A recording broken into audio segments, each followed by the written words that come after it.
Damon Hill is the least deserving world champion of all time. October 13th, 1996. Alain Prost needs no introduction, and in 1993, the then three-time world champ was partnered with Damon Hill at Williams. It had been made clear from the get-go that Frank Williams needed Hill to be a solid second driver, and he did that job well, even winning 3 races during the season, which eventually Prost won, making him a 4-time world champion. With that, Alain retired after his final championship, and 1994 was meant to be more of the same for Hill. Back up another world champion level driver, this time being Ayrton Senna. We all know, however, what event would occur in 1994, with Senna's passing in Imola. This left Hill thrust into the unfamiliar position of team leader. This also put him straight into the title battle with Michael Schumacher, so Hill would have to bring his A game. And Hill was remarkably impressive,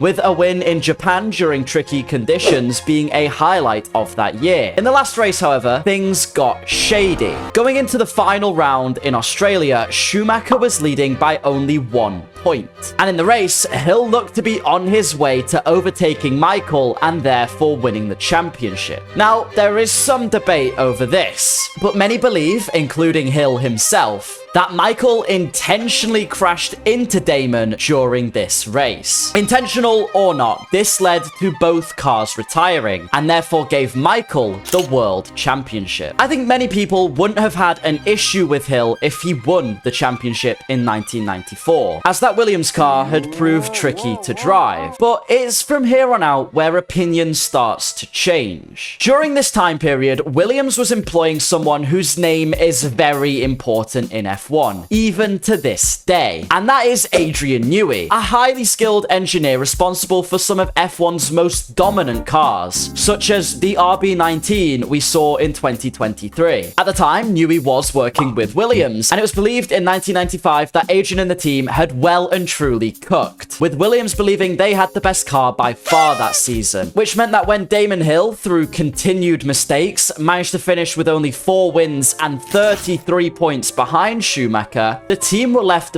bewildered and quite unhappy. They thought that Hill had pretty much cost them what they saw as an easy world championship. As 1996 rolled around, Damon would again be put in an extremely dominant car, and this time partnered with Jacques Villeneuve. The fight between the two teammates was reasonably close, and this time Schumacher was pretty much out of the picture, being in the more lackluster Ferrari. This gave Damon a better opportunity. The thing is, Hill was fighting with teammate Villeneuve, yes, but this was Villeneuve's rookie season. The general public believed that Hill should have been, by all means, wiping the floor with him, and at this point, Williams had got fed up. Before Hill had even won the World Championship, they announced he would not be driving for them in 1997. This did leave a bit of a sour taste in Hill's mouth. Sure, he had become an F1 World Champion, but some people were seeing it as an undeserved championship and believed Hill was not a good enough driver. Of course, others didn't. Hill had played by the rules and won fair and square, even if he made a few mistakes on the way. But was this criticism deserved? Well, the problems would continue for Hill post-96 too. Despite being offered a chance at a McLaren seat for 1997, Hill declined the offer due to them paying him based on finishing position, and instead moved to Arrows, who were, for a lack of any other words, rubbish. Hill did still have one good race in Hungary that year, where if not for a clutch issue, he would have brought it home in first. However, due to having to nurse the issue for the race, he only managed second. Apart from that, he scored only 7 points over the entire season. In 1998, Hill went to Jordan, another at best midfield team. This is the season though he took his final win at the chaotic 1998 Belgian Grand Prix, finishing 1-2 with teammate Ralph Schumacher. But in 1999, things got worse still. Hill, continuing to drive for Jordan, was partnered with Heinz-Harland Frentzen, who managed to score 54 points and third in the Drivers' Championship, to Hill's 7 points and 12th in the Drivers' Championship. It was clear at this point Hill had really lost the drive and will to be in Formula 1. And it's part of the reason why he ended up with this reputation of being an undeserving champion.